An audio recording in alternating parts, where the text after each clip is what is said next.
Hi everyone, hi Sam, welcome to the At The Bench update. So, as it's a hot topic at the minute, what are my views on this copper malarkey? Well, I'm going to pass you over to Warwick.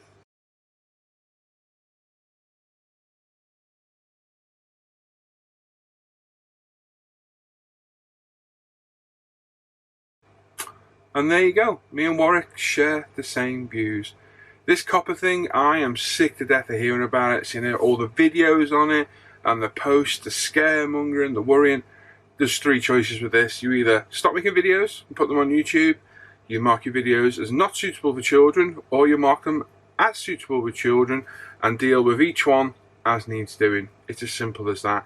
Myself and Lee are going to mark ISM as not suitable for children because we don't think the videos are. If YouTube down the line deems them as, we'll deal with that issue as and when we come to it. But for now, all the worrying, scaremongering, videos, discussion isn't going to change a thing. If it's going to happen, it's going to happen. Petitioning the government isn't going to change a thing at all. So it's one of those three things. Either don't make videos, mark for children, mark not for children, and carry on like normal and see what happens. It's one of those things, and that's my view, and that's it. I'm done. I share Warwick's opinion, and we're sticking with that. So, welcome to the bench update. I've got a bit to get through today. We've got some buddy builds coming up, Christmas build coming up. We're going to look at some of the work I've been doing, and we're going to look at the aquariums as well. I get lots of good feedback on the aquarium, so we're going to have a look at those as well. Not in depth, but we'll have a quick look, and that's it. So before we get started today, make sure you sub to the channel, click the little bell notification, give us a thumbs up and leave a comment down below. I read all the comments and reply to them all, and appreciate everybody that takes the time out of their day to say hello or ask a question or leave some feedback or a comment. Thank you everybody, it is massively appreciated. So what are we going to talk about today? We've got a buddy build coming up, a Christmas build coming up. We're going to look at the BMW build I'm currently working on. Made a slight start on the bike build as well. I'm going to look at the aquariums as well. A lot of people said they like looking at them, so I'm going to go with what people say. Won't be in depth, but a couple of minutes looking at each and a quick chat. And that's it, really. So, F1 GTR build, McLaren build. This has been in the pipeline for a while. Myself, I'm going to start this on Friday the 29th, which is 25th today of November. So, literally in 4 days' time, we're going to start this. Any McLaren F1 GTR, be it a race car, road car, the only stipulation is got to be a brand new kit, not brand new out, but you know, new unstarted kit. Start it on Friday, finish it whenever you want. Myself and Sam aren't putting deadlines on these. They're not for us. I normally run them for 6 weeks. Myself and Sam can finish these in a week quite easily, so that's not an issue. But to take pressure off you guys out there worrying about dates and what have you, just get through it as and when you can. Enjoy the build, post progress on ISM, and just finish in your own good time. So plenty of kits out there from Fujimi, Aoshima, Model Factory Hero. I think that's about it really. But there's plenty of kits. There's good 10 or so easy kits out there. I'm going to do this, which is the Harrods Short Tail. Absolutely beautiful looking thing. I've got the Fujimi kit as a base kit and the Taboo set. I'm going to order the Zero Paint set for it today. And that's what I'm planning on building. So if you want to take part, there's a post on ISM. Go post on there on the Facebook page and on my Paul ISM Facebook page as well. Or if you want to post in the comments down below, pop it in there and I'll answer you there as well. If you've got any questions, whatever, just pop it in there and I'll answer you down there. Christmas is coming. It's a month away. It's crazy how quick it's come. There's already bloody Christmas songs on the radio. Every year I do a Christmas buddy build, and this year's no exception. And what we've gone for this year, it wasn't my idea, it was somebody else's, but a brilliant idea. It's called the Cars Paul Hates and Thinks Are Shit buddy build. I got a few cars I cannot stand, and they're all eligible for a buddy build. Now, I'm building the Fiat 500, which Joe very kindly sent me, which is this, a while back. So I'm building that. I don't hate these cars. They're not my favourite, but I kind of like these ones from that era. So I'm going to build that. If you've got one, by all means build one, but it's getting quite hard to find now. So cars that I hate. 2 CVs, horrible bloody things. Cannot stand the things. Just ugly, horrible, and I nearly got arrested for rocking one back and forth years ago. That's a different story. Beetles, cannot stand the things, hate them with a passion. I don't see what people like about them. They're horrible little cars, and I can't stand them at all. So Beetles, the older one, not the newer VW, although maybe. Yeah, we could include the newer VW one as well. The VW, they're both VW, the newer version of it as well. And my all-time most hated car, Minis. Not the new BMW, I don't mind those. The older British Leyland, British Motor Company things, I cannot stand those things with a passion. It's a long story, I'm not even going to get into it on here, but I just hate them for a reason. Horrible little cars, overhyped icons. People out there be going, oh, you don't know what I do. I just cannot stand the things. So they're the main three: Citroen 2CVs, Minis, and Beetles. Hate all three of those things. So if you want to take part in a little bit of fun and want to build one of those, feel free to join in. It's a bit of fun, and you can poke me a little bit with it. That sounds bad. But yeah, you can poke a bit of fun at me with it and join in with the build over Christmas. So that's going to start on the 10th of December. Now, myself and Sam are going to aim to finish by Christmas Eve, but there is no official end date. So again, finish it when you want, enjoy the build, get it done. Don't worry about finishing it before Christmas. But myself and Sam are going to aim, it's 2 weeks, it's loads of time. The little Fiat 500 is tiny, absolutely minuscule. So that's what we're going to do. Sam's going to build, I actually don't know what Sam's going to build. I don't think he's decided yet. But yeah, if you want to take part, pop in the comments down below. There's a post on Facebook again on my Paul ISM and the ISM Facebook page. So if you want to take part, post on that and join in. It'll be a little bit of fun. Build it how you like, you know, paint schemes, whatever. I don't care. I hate these cars, so do what you want. Do them wrecked, burnt out, that'd be really good. Destroyed, whatever, no problem at all. But it's a little bit of fun, and it was a good idea. I can't remember who gave me the idea now. Somebody mentioned it the other day. I think it was one of my guys in the Hangouts. So yeah, good bit of fun. If you want to take part, by all means do. For the F1 GTR build, I'm building the Harrods. Sam is building the Loctite car, the long-tail Loctite as well. I did mean to say that. So, what else we got to talk about? UMP. We've had a massive Tamiya restock recently. If you've had orders and have been delayed, we do apologise. We just had a massive backlog of orders, not from us, but orders we put in that have taken time to come in, and we've had a huge Tamiya restock, so they've all gone back out, and there's loads of new stuff in. We got the new 12 scale Porsches in, which I reviewed the other day. They were gone in a heartbeat, and they're out of stock at the minute. So as soon as they get them back in, we'll get them back in stock. But that's a brilliant kit. Go check out my review I did the other day. We're expecting a Deluxe Materials and Mr. Hobby restock in a couple of days as well, and airbrushes will be in hopefully this week too. So masses of stock on the way, and we'll get ourselves straight. So if you have had an order back ordered, thanks for your patience. We really do appreciate it, and we'll get everything sent out as quick as we can. Literally, Hannah's working overtime getting all this stuff sorted, and yeah, stress again like you wouldn't believe. So that's that. Right, let's go overhead. Let's have a look at what we're getting on with the BMW and the new bike video build. Okay, so we were going to go overhead with the camera, but looking back, my pictures are better. You can see things better in the pictures. So this is the BMAX 24 scale BMW E30 M3. It's been primed UMP grey primer, painted in LP1 Tamiya, and then the decals in the JPS scheme, which went down absolutely flawlessly, absolutely superb. They look great. We left those a couple of days, then we clear coated it in the Pro Range 2K clear coat. Did change a couple of things on this one. We did the drying time 5 minutes between coats, and we lowered the pressure to 20 psi on this. As a bit of a change, and it came out well, really well. We did get a lot more dust in it this time, and that's nothing to do with the way it was being sprayed. That's just the conditions in the room. So some come out great, some get a bit of excess dust, a bit dust in there. So it's going to take a little bit of rectifying with some micro mesh wet and dry and some polishes, but it looks good as is, and it'll look even better once it's all polished up. Gold decals always seem to react a little bit weird under clear coat as the 3's done on the roof, but there's not much we can do about that. It is what it is. These are all the components, everything's sprayed up and base painted now. We've got the wheel sensors painted, they're inserted into the wheels, so this need a wash and they're ready to go.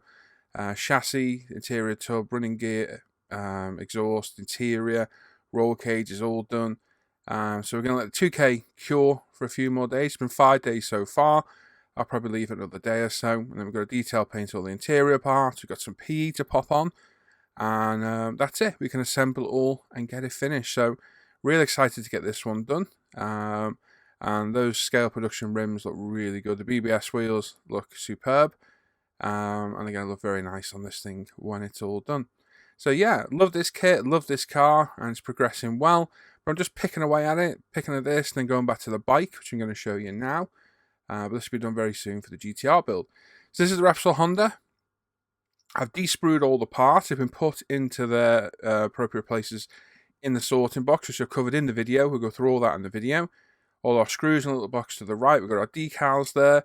And my little storage tub as well with an RC211 sticker. My very good friend and miss friend Lonnie gave me a while back. We haven't seen Lonnie in a long time due to personal reasons. But yeah, it adorns my box. And these are all the parts are in here now. All the de-sprue parts, fork set, all the aftermarket parts are all in here, safely kept. And we can crack on. I've currently glued all the fairings and bodywork together, so they're going to need sanding back. We're going to leave those a couple of days to fully dry, and then we can sort those out. Now the side fairings aren't going to need magnets because the bike has mounting points in the exact places Tammy has. So we're going to use the screws and we'll put a plate over at the end, which is what the real bike looks like in my opinion. So that's what we're going to do. So as soon as we got some of the bodywork sanded back and see where we're going to need to fill it, I'm going to get the engine assembled as well. We'll be ready with part 1 of the build and I'll release it when it's ready. There we go. JPS beam is going really well. Happy that got a lot of dust out of the finish, which was a real shame. So that's going to need taking back and polishing with a special polish, compound polish and wax, and maybe a spray wax that I've been testing. That's all I'm going to say on that. Stay tuned on that one. But that's going to look great. It looks good already, and I love that kit. I love that scheme.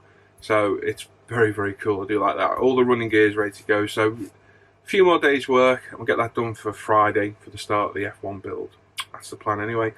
The bike's going to trickle along and I'll release the videos as we go. So you could wait 2 weeks for a video, you could get 2 in a week. It's just I'm going to release them as and when they're ready. They'll go straight up. There's going to be quite a lot of these, so I really don't want to be waiting for every week for an upload. So as soon as that video is edited, it's uploaded to the channel and you can watch it. And that's it. So that's what I've been working on. Let's go and have a look at the aquariums. So let's start with the 80 litre first. So these both these tanks are both no heater, no filter, natural ecosystem, all filtered by the substrate, natural bacteria, the plants in there. And as you can see, it is thriving. It's doing really well. We had a few issues with some of the plants where they were starting to look a bit melted. So I've been introducing all of the C-Chem nutrients in there on daily dosage as recommendations, and it's definitely improved things. Everything's looking a lot better. We've added a power head in there. We've added some simple CO2 injection. It's not really, but it is a simple CO2 injection system. It's over on the right. Got the power head on the left, just to give a bit of water movement around the tank. And it's doing really, really well. As you can see, all the plants are pearling away. They're giving off oxygen through photosynthesis. And yeah, bubbling away through the day and night as we go. And yeah, really well. Fish are happy. Still got 8 Endler guppies in there. We've got about 19 Amano shrimps. We did have about 15 cherry shrimps, but they've been breeding. And I've probably got double that now, to be honest. So we had loads of little shrimplets in there, which have now grown to almost adult size rapidly. And we've got a whole load more in there as well. I'll try and get some video footage of some in a minute. They are tiny, like a couple of millimeters long. Very hard to video and photograph, but I'll try my best in a minute. And everything's doing really well. The Java moss on the rocks over on the right is getting absolutely huge now. I like the bushiness of it. I just don't like the way it's overhanging at the front, so I'm going to trim that back one day and take it more level up at the front, because I like that little clear spot on the right to feed the shrimp, because I can see any leftover food and what have you, and it just makes life a little bit easier in there. I did 2 snails the other day as well, 2 spotted snails. They are huge. If you look right through the middle at the bottom between the gap next to the rocks, you can probably just about see one little spotty red yellow thing. So they're in there, part of the cleanup crew, and they're doing a good job at it as well. So very happy how this thing's coming along really well. So baby shrimp, you can see it just there, centre of the screen, little tiny red thing. Rather hard to picture, but it is there. You can see how minute they are. So loads of these in there at the minute, so hopefully we'll end up with a nice colony of shrimps. This is the little 10-litre Fluval spec I bought second-hand off eBay a while back. Sadly, it does have quite a few scratches to the glass, as you can see by the previous owner. But hey, you can only see them when looking at it straight on with any light behind like we have here, so not the end of the world. As you can see, we've got some red willy shrimp. There's one at the bottom left. He's just having a scoot around. And one up a little bit higher up at the back.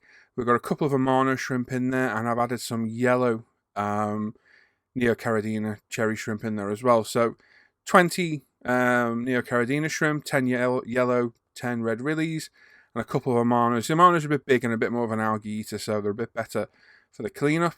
And they're all happy as could be. Plant growth is immense in this. It's been trimmed. It was literally trimmed about an hour before this. You can still see some of the disturbance floating around in there. But I've got to trim this every week because those plants grow like crazy in this little tank. It's doing absolutely phenomenally well. Again, we've got the CO2 system in. It's behind the filter plate on the right hand side. And that's making a big difference, keeping the red plants red. And again, this is getting the same supplements as the other tank. We've got no degradation of the plants in here at all. This one's coping a lot better, mainly because I've been putting the supplements in from the beginning. And again, no heater, no filter. We've just got the power head on, sucking water into the reservoir at the back and blowing it out the front unfiltered, and it's doing absolutely spectacular. So there's an Amano shrimp on the left, quite large, and a couple of our yellow cherry Neocaridina shrimp on the right. And as you see, they're just trundling around, picking up bits of algae, biofilm, anything that they can eat, and helping themselves. And they're also regularly getting fed shrimp pellets as well. But yeah, everyone seems very happy, and hopefully we get some shrimplets in this tank soon. There's another Amano there. You see they do the little dance on the plants, picking all the bits and bobs up. And we've got another red willy there just to the left. There he is. He's not in focus, unfortunately, but it is there. And yeah, very, very therapeutic to watch. Very interesting as well. I think I prefer the shrimps to the fish, to be honest. And they're very cool. But yeah, really impressive this is doing. We did have a bit of an algae bloom that's just coming to a pass now. You can still see a little bit of algae on some of the plants. But that'll die off. It's basically the algae competing with the plants for the nutrients in there. The plants will win, and the algae will dissipate over time. But yeah, really happy with this. The shrimp seem very happy. Did have a spate of a week or so where we didn't see any shrimp at all, even though there was loads in there, but they're starting to come out a little bit more now, so get a little bit settled. But it's nice to have on the bench, it really is. This little aquarium is perfect for this. And I'm even contemplating getting another. Because there's another type of shrimp I'd like to keep that I don't want to mix with these. So I don't know, we'll play that by ear, but another one of these little ones wouldn't go down too bad in here at all. But you've got to stop, because if you get an aquarium, and I told John Sharp this, if you end up with one, you'll end up with loads of them. So yeah, but there we go. There we go. Like I say, that aquariums, yeah, I mean, that's come a long way. The 80 litre has come a long way in less than 3 months. It really has. And this little one in, I think it's just over a month, is crazy. Absolutely amazing speed. And I'm loving having them in here. They are lovely to sit and watch. It's nice to see, you know, the life created in there, the little shrimps. They're going to have to get some female guppies, I think, so we get some fish fry in there too. And everything seems to be working great now. Started putting the supplements in. All the sea chem plant nourishments definitely helping along. And with the CO2, we've got only the cheap little stuff. It's working really well. The 80 litres over there faces me when I'm on camera. And I love watching it, really cool. And this little one is phenomenal. Really is, with the extra shrimp in there. I've got something to watch now as well. And it's really cool having it on the side of the bench that, you know, you just take 5 minutes out what you're doing, sit and have a little chill and a watch. And it is very, very relaxing as well. And it's an interesting hobby. Hobby I've had for a long time. And I'm hoping to get one in the house. That's the plan. Myself and Hannah are moving our living room around a little bit. and it's shoved through up a corner for me to have an aquarium. So I'll report on that as and when we get to it. But I know a lot of people at Telford came over and said they're really enjoying the aquarium updates. And I don't want to bore people by banging on about it all the time, but it's interesting. It's in my cave. I find it really interesting, always have. And I'm just still amazed how well a no filter, no heater tank does. Although in here it's still at 27 degrees because the room's warm, so it is staying up in temp, which is really cool. But yeah, if you've got any feedback about the aquariums, you're sick of seeing them, let me know. If you want to see more, let me know, because I can always have more content. You know, I can always patch it onto the end of the video, so we go through a normal bench update and then there's an aquarium update tagged to the end. Whatever, we can see. Yeah, let me know your thoughts on that. So there we go. Thanks for watching today. We will be back on Friday with a live show. We had a night off last week, which was really nice to do. Things just get on top a little bit every now and then. You just need a night to unwind, and that night fell on the Friday, unfortunately, and I was like, yeah, we need a night off, so we did. But we'll be back this Friday, so stay tuned for the show. And as always, check out International Scale Model, the Facebook page and forum, umpretail.com. We've got loads of new stock in, and there's new stock on the way as well. Live at the bench page for all the live show news, Off Air Hangout group. There is no Off Air Hangouts posted there anymore, but if you want to join them, PM me and I'll send you a link and we'll pop you in and see how you get on. And obviously check out my Paul ISM Facebook page, which is my personal modelling page, even though it seems to get me in trouble on Facebook more than anything, because apparently I'm not allowed to share that around to other groups because I own umpretail.com. I don't quite get that, because I'm a modeller and I don't spam UMP all over Facebook. I used to a long time ago. I don't anymore. Hey, what can I say? There's some real... no, let's not say that. Let's move along. See you later, everyone. Bye-bye.